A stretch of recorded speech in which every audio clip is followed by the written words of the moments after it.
In this video, you learn how to convert a Facebook profile into a page on your PC or laptop. If you find this video helpful, please consider leaving a like and subscribing to the channel. Once you're on facebook.com on your PC, the first thing you'll have to do is go to your Facebook profile here in the top left and click on it. Then once you're on your Facebook profile, you have to go to the three little dots right here and click on it. And then you'll have to click on Turn on Professional Mode.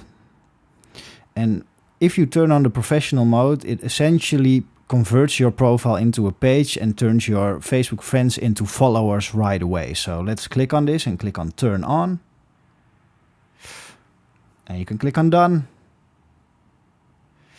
And as you can see, it immediately says 0 followers, 0 following. So if you have friends right here, it will say that your friends are now followers.